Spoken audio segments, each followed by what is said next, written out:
Every year when the new year comes, we set New Year's goals, right? Like losing weight or working harder to make money. All of those are great.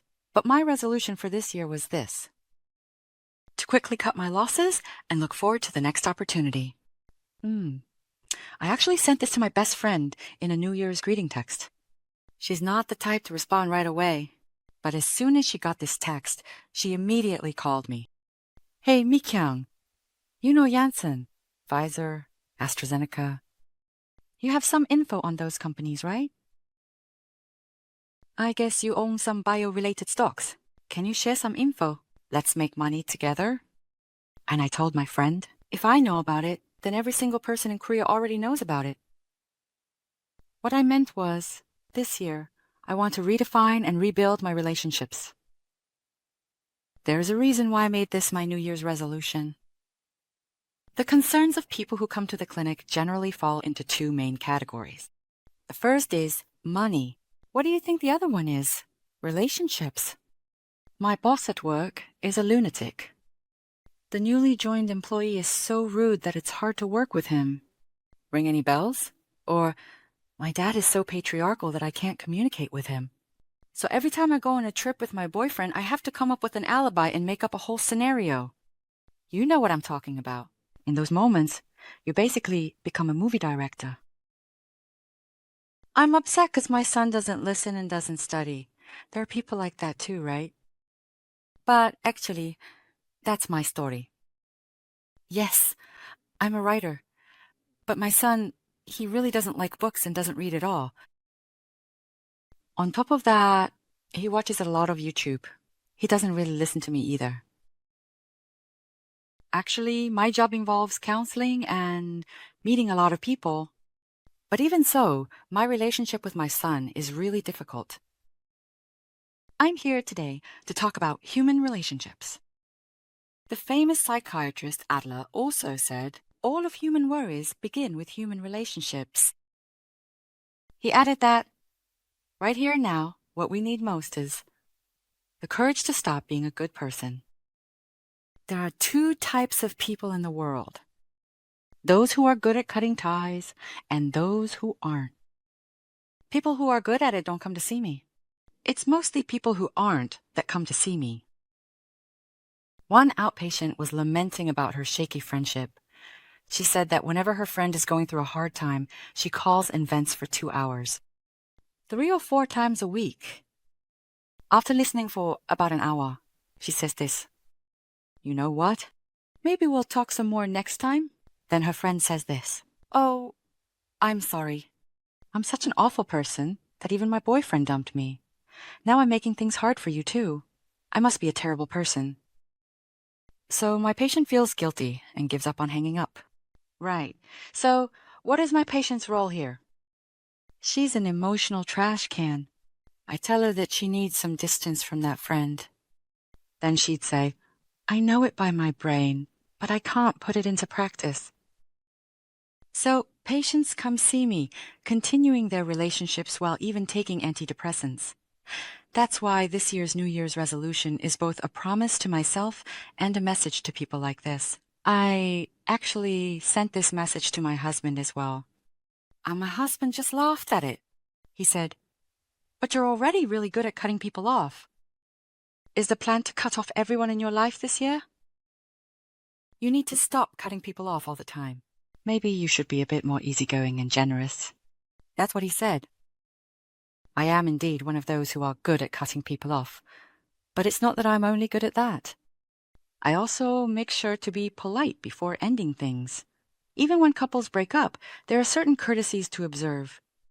Even during a divorce, there are courtesies that should be observed. So, when you're cutting someone off, you need to go through certain steps one by one. The first, listening and understanding. This is the stage where conflict begins. When you truly listen to others, you can often find a clue to resolving things.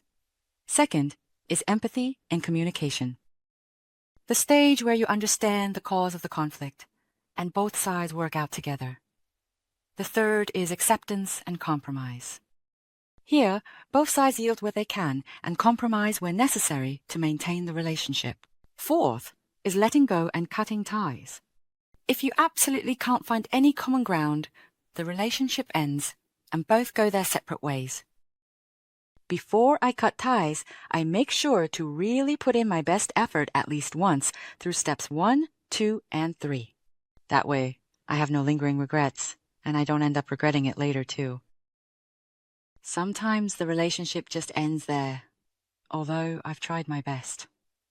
The problem is when someone gets stuck at one stage and keeps making meaningless efforts to empathize and communicate. There's a patient in my clinic who's been making these efforts for 20 years with a father who just doesn't communicate. Not long ago, the family went on a trip together. The first day was pretty okay, because my patient chose the travel destination and meals that the father wanted. But on the second day, something unexpected happened during the trip. When we travel, unexpected things happen all the time, right? It's common for a good restaurant to close on the day you visit. Or, places like observation decks that stretch out over the sea are often closed off if the wind is too strong. Normally, you just accept these things in travels, but the father started getting irritated. Did you not check these basic things before coming here? I guess this is the typical you. And then the mother snapped back at him. Do you have any idea how hard my entire marriage has been because of you like this? So, what do you think happened with the rest of the trip? The family ended up fighting the whole time and just went back home. So I asked my patient, you already know what your father's personality is like, so why did you plan this kind of trip? But her answer was really touching. She said she just wanted to experience a happy family trip like everyone else does, even just once. Yes. She said she believed that if she tried her best, her father would change. There's a common mistake we often make. We think that we can change someone else by trying hard. We hope for wonders, but it turns out just as expected. My patient and her mother ended up spending the entire 3 days of the trip doing emotional labor for the father. Not the best family trip. What would you call this? Maybe a workshop? What do you think? There's one more thing this patient does to try to empathize and communicate with her father. She forces herself to think hard in order to understand her father. She reasons that her grandfather also struggled to make a living and couldn't take good care of her father, which is why her father ended up with that kind of personality. You know of our grandfather's generation. They lived through the Korean War, the Vietnam War, and things like the Semaul movement. Think of the movie Ode to My Father, and you'll know exactly what I mean. Back then, everyone was struggling to get by. It was an era when the very concept of educating or loving your children wasn't really a thing. This father was simply a self-centered, selfish, and mean person, but my patient would not admit it. Rather, to understand and forgive the father, she had to create some kind of storytelling, constructing a narrative that stretches back to the grandfather's generation, and forcing the mind to understand it. So I really hate this word. Please understand. We often say this to other people, am I right? But what this really means is that, on the surface, it pretends to be understanding of the situation, but beneath, tells you to give up your own thoughts and feelings. Let's say there's a situation where a mother-in-law is being overbearing. The husband would say this, my mom is just old-fashioned. Come on. How much longer do you think my mom will live? As her children, we should be the ones to understand. But people live long enough nowadays, with improving medicine. And at work, there are situations like this too. For this project, I said it was my idea instead of yours. You know it only sounds convincing when the manager explains it, right? Please understand the situation. Okay? Situations like this, you know? At this point, we should remember one of the 10 Commandments of Self-Management by American psychologist Manuel Smith. You have the right not to understand others. When I heard this, it felt like I'd been hammered on the head. Then, why does Korean society place so much emphasis on empathy and communication? It's because our society is fundamentally based on we, not I. It's not my company. Rather, it's our company. It's not my house. It's our house. Sometimes we even say it like this: our wife, our husband, right? Americans who understand Korean are often surprised when they hear this. Do you mean several people share husband or wife? As such, we live in a collectivist culture where organizations or society are at the center, so we value harmony and cooperation more than individual members' personalities and freedom. That's why there tends to be an excessive emphasis on things like empathy, communication, and understanding. If I feel that someone is really not for me, I quickly move on to the final stage I've mentioned earlier, which relatively takes a little less time for me. I think that's probably because of my intuition as a psychiatrist. I'm also particularly decisive when it comes to cutting ties. That seems to be because I have a temperament that always follows through on what I set my mind to. It's not just me. People who don't get stressed out by relationships are those who are able to move on to stage 4 and cut ties before it's too late. The ability to cut ties is an important skill in life. I believe it's much more important than being smart at studying or making money. To be able to cut ties at the right time, you need 3 things. First, the discerning eye. Second, the ability to understand situations and context. Third, the decisiveness to put things into action. What do we call people who have these abilities? There are words like study brain, a work brain, and this one should be life brain. These kinds of people don't waste excessive energy on empathy and communication in their relationships. They conserve this preserved energy and use it to build their own lives in a positive way. Not long ago, an editor from a certain publishing company came to see me during my outpatient hours. "Director, how do you manage your time?" "You run a hospital, write, and do YouTube. You must be incredibly busy," I answered. "When the clock strikes 6, I close up and go home. If I have a manuscript to write, I calculate the time and finish it over the weekend. For YouTube, the filming dates are set, so I think of a topic and write it out 2 or 3 days in advance. I just repeat this cycle endlessly." But when I thought about it, I realized I don't spend any time dwelling on people who bother me. There's no one in my in-laws or my own family who gives me a hard time.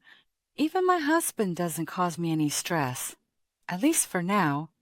My son in elementary school doesn't like studying and doesn't listen to me. He's a bit rebellious, so that's a bit of an issue, but he doesn't cause any major trouble. Well, at least for now. So, because of that, I realized I'm not someone who manages time particularly well, but rather someone who preserves and manages my energy well. If I am asked, "What kind of luck do you have?" I answer confidently. I say it's people luck. It's a truth that only when you cut off harmful people from your life can good people come in. When you date a bad boyfriend, good potential partners won't approach you. Being good at cutting ties means you're good at removing bad people from your life. But even that takes energy. As I get older, I've realized that instead of spending energy on cutting people off, it's wiser to be careful and selective from the start when choosing people. That's why I'm very cautious when it comes to choosing people. Then what standards should you use to choose people? These are not only the standards for choosing, but also for cutting ties. I have brought people with good intentions into my circle, as my partner, my friends, and my acquaintances. In other words, I have built relationships with good people. One common mistake people make is to think someone who treats them well for a good person. For our lives to be happy and safe, we need to build relationships, not with people who simply treat us well, but with genuinely good people. Many of us waste time and effort on meaningless attempts by investing in relationships with bad people. We should diligently cut ties with bad people and focus our energy on building good relationships with good people. Cutting ties means making space beside you so good people can come into your life.